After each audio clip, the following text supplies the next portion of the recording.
வணக்கம். 2026 தமிழ் புத்தாண்டு வாழ்த்துக்கள். உங்களுக்கும் வாழ்த்துக்கள். பராபவ வருடம் எல்லோருக்கும் நல்லபடியா அமையட்டும். ஜோதிடம் பத்தி உங்களுக்கு என்ன தெரியும்? இது ஒரு பழங்கால அறிவியல்னு சொல்றாங்களே, அது உண்மையா? ஆமா, ஜோதிடம்ங்கிறது கோள்கள் நட்சத்திரங்களோட நிலைய வச்சு நம்மளோட எதிர்காலம், குணம், வாய்ப்புகள் இதையெல்லாம் கணிக்கிற ஒரு முறை. உலகத்துல பல கலாச்சாரங்கள்ல ஆயிரக்கணக்கான வருஷங்களா இத பின்பற்றி வர்றாங்க. அப்போ வேத ஜோதிடம்னு ஒன்னு இருக்கே, அதுக்கும் இதுக்கும் என்ன சம்பந்தம்? வேத ஜோதிடம், அதாவது இந்திய ஜோதிடம், சந்திரன், நட்சத்திரங்கள், கோள்களோட சஞ்சாரம் இதையெல்லாம் முக்கியமா எடுத்துக்குது. ஒவ்வொரு ராசி லக்னம், கிரக அமைப்பும் ஒருத்தரோட வாழ்க்கையில பலவிதமான தாக்கங்களை ஏற்படுத்தும். இது எல்லாமே அவங்கவங்க ஜாதகத்தை பொறுத்து அமையும். சரி, 2026 தமிழ் புத்தாண்டு, அதாவது பராபவ வருஷத்துல கிரக நிலைகள் எப்படி இருக்கும்? இதனால நமக்கு என்ன மாதிரி பலன்கள் கிடைக்கும்? அததான் இப்போ நம்ம பார்க்க போறோம். இந்த பராபவ வருஷத்துல 12 ராசிக்காரர்களுக்கும் என்னென்ன சிறப்பு பலன்கள் இருக்குன்னு ஜோதிட ரீதியா நம்ம பார்க்கலாம். ரொம்ப சுவாரஸ்யமா இருக்கே. இத தெரிஞ்சுக்கிறதுக்கு முன்னாடி நம்ம சேனலை சப்ஸ்கிரைப் பண்ணாதவங்க உடனே சப்ஸ்கிரைப் பண்ணிடுங்க. ஆமா, பெல் பட்டனையும் கிளிக் பண்ணி வச்சுக்கோங்க. அப்பதான் நம்ம போடுற வீடியோஸ் உங்களுக்கு உடனுக்குடன் நோட்டிபிகேஷனா வரும். சரி, வாங்க வீடியோக்குள்ள போலாம். 2026 தமிழ் புத்தாண்டு சிம்ம ராசிக்காரங்களுக்கு எப்படி இருக்கும்னு தெரிஞ்சுக்க ஆவலா இருக்கேன். நானும் அப்படிதான். பொதுவா சிம்ம ராசிக்காரங்களுக்கு 2026 ஒரு கலவையான வருஷமா இருக்கும்னு ஜோதிட நிபுணர்கள் சொல்றாங்க. நிறைய புது அனுபவங்களும் சில சவால்களும் வரலாம். ஓ, அப்படியா? சவால்களை எப்படி சமாளிப்பாங்க?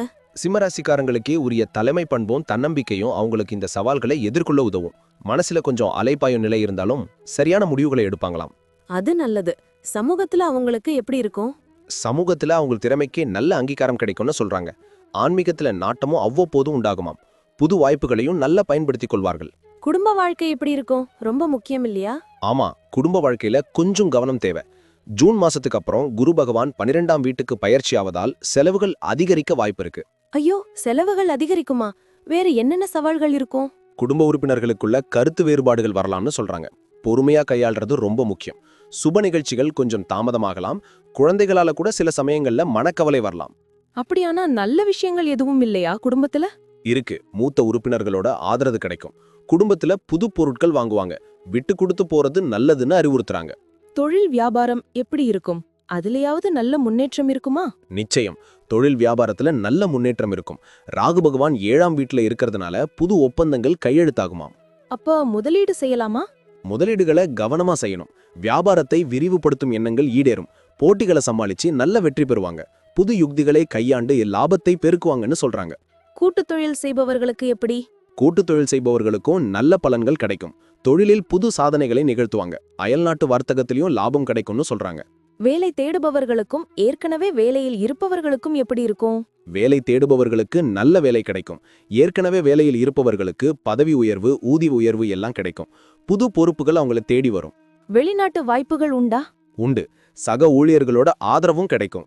வெளிநாடு சென்று வேலை செய்யும் வாய்ப்புகளும் இருக்கு. அவங்க திறமைக்கு நல்ல அங்கீகாரம் கிடைக்கும். பணிச்சுமை எப்படி இருக்கும்? பணிச்சுமை இருந்தாலும் அதை சமாளிக்கும் ஆற்றல் கிடைக்கும். மேலதிகாரிகளோட பாராட்டையும் பெறுவாங்க. ஆனா பணியிடத்துல கொஞ்சம் கவனமா செயல்படணும். நிதி நிலைமை எப்படி இருக்கும்? ஏற்ற இறக்கங்கள் இருக்குமா? ஆமா, நிதி நிலைமை இந்த வருஷம் கொஞ்சம் ஏற்ற இறக்கமா இருக்கும். குரு பகவான் 12ஆம் வீட்டுல இருக்கிறதுனால எதிர்பார்த்த பணவரவு கொஞ்சம் தாமதமாகலாம். சேமிப்பு குறையலாம். அப்ப புது முதலீடுகளை தவிர்க்கணுமா? முதலீடுகளை செய்யறதுக்கு முன்னாடி நல்லா யோசிக்கணும். பழைய கடன்கள் அடைப்படும். ஆடம்பர செலவுகளை குறைச்சு சேமிப்புல கவனம் செலுத்தணும். குடும்பத்தோட நிதி நிலைமையை மேம்படுத்த கூடுதல் முயற்சி தேவை. எதிர்பாராத செலவுகள் வரக்கூடும். நிதி திட்டமிடல் ரொம்ப அவசியம். ஆரோக்கியம் எப்படி இருக்கும்? அதுவும் முக்கியம் இல்லையா? கண்டிப்பா, ஆரோக்கியத்துல கொஞ்சம் கவனம் தேவை. உணவு பழக்க வழக்கங்கள்ல கவனமா இருப்பாங்க. உடற்பயிற்சி மேற்கொள்வாங்க. மன அழுத்தத்திலிருந்து விடுபடுவாங்க. யோகா தியானம் எல்லாம் உதவுமா? நிச்சயமா, யோகா தியானம் போன்றவற்றை மேற்கொண்டு உடல் ஆரோக்கியத்தை பேணுவாங்க. சின்ன சின்ன உடல்நல குறைபாடுகள் வந்தாலும் அலட்சியம் காட்டாம உடனே சிகிச்சை எடுத்துக்கிறது நல்லது. வேற ஏதேனும் சிறப்பு கவனம் தேவைப்படுமா? கண்கள்ல கொஞ்சம் கவனம் தேவை. நீர் சம்பந்தப்பட்ட நோய்கள் வரலான்னு சொல்றாங்க. குழந்தைகளோட எதிர்காலம் எப்படி இருக்கும்? குழந்தைகளுக்கு நல்ல வளர்ச்சி இருக்கும். கல்வியில சிறந்து விளங்குவாங்க. கலைத்துறையில ஆர்வம் காட்டுவாங்க. குழந்தைகளோட எதிர்காலத்துக்காக முக்கியமான முடிவுகளை எடுப்பாங்க. குழந்தை பாக்கியம் உண்டா? திருமணமானவர்களுக்கு குழந்தை பாக்கியம் உண்டாகும்.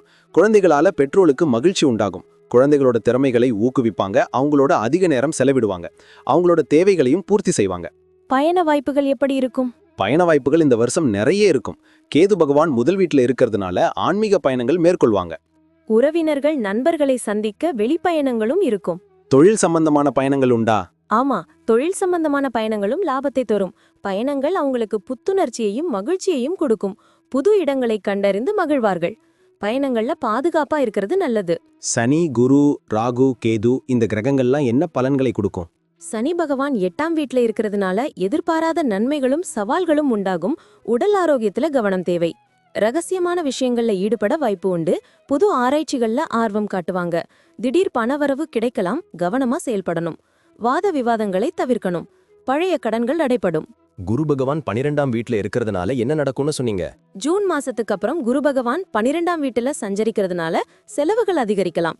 ஆன்மீக பயணங்களுக்கு செலவு செய்வாங்க. வெளிநாட்டு பயணங்கள் மேற்கொள்ள வாய்ப்பு உண்டு. சில சமயம் தூக்கமின்மை ஏற்படலாம்.